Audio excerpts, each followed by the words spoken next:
Oke, hari ini kita bakal bahas sesuatu yang lagi rame banget nih, detektor tulisan AI. Katanya sih bisa bedain mana tulisan manusia, mana tulisan robot.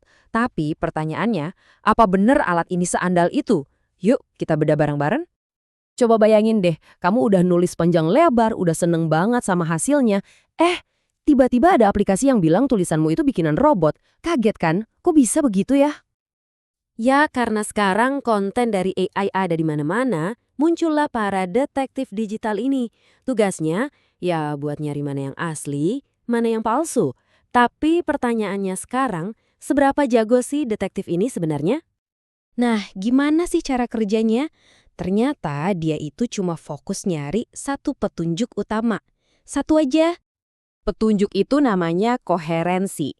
Gampangnya gini, koherensi itu soal alur ide yang super rapi, logis, dan terstruktur. AI kan memang dilatihnya gitu, untuk nyambungin ide-ide secara sempurna, tanpa celah sama sekali. Dan di sini nih kelihatan bedanya. Kalau tulisan robot, itu ibaratnya lurus banget, kayak jalan tol, rapi, terstruktur. Nah, tulisan manusia kadang-kadang lebih organik, lebih ya ada belok-beloknya dikit, ada benang kusutnya, dan justru itu yang bikin unik.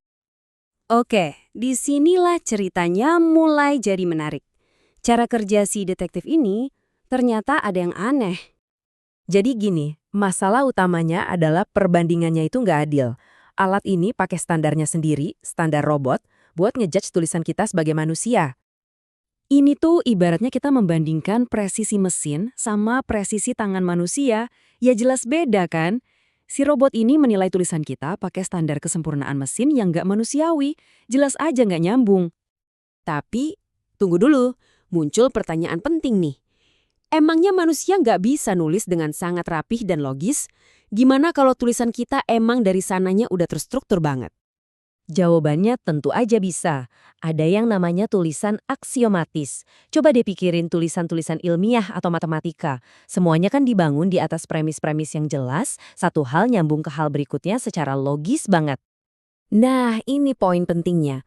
Kerapian dan koherensi tingkat tinggi itu datangnya bukan dari AI, tapi dari murninya logika manusia. Dari kekuatan argumennya itu sendiri. Oke, jadi kalau detektornya ini punya kelemahan, gimana cara kita ngebuktiinnya? Tenang, ada cara gampang buat nguji balik si detektif ini. Ada dua tes simple yang bisa kita coba. Pertama, tes historis. Coba aja masukin teks apapun yang ditulis sebelum akhir November 2022, sebelum ChatGPT booming.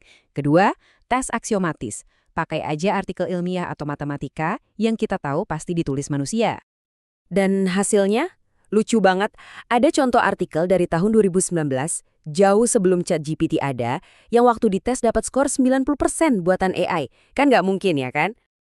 Ini nunjukin kesalahan fatal dalam logikanya. Si alat ini mikir kalau tulisan yang super rapi dan koheren itu pasti buatan AI. Padahal kan belum tentu. Analoginya bagus banget nih. Ini tuh sama aja kayak bilang, wah mobil ini bersih banget, pasti habis dari cuci mobil. Padahal bisa aja kan pemiliknya emang rajin ngerawat sendiri, sama kayak tulisan.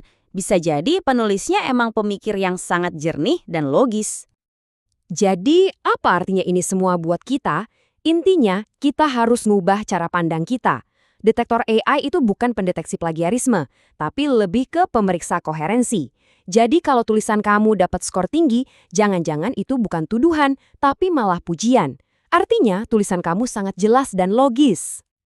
Jadi, kalau lain kali detektor AI menuduh sebuah tulisan, pertanyaannya jadi berbalik. Siapa yang sebenarnya lagi diuji? Si penulis atau jangan-jangan programnya itu sendiri?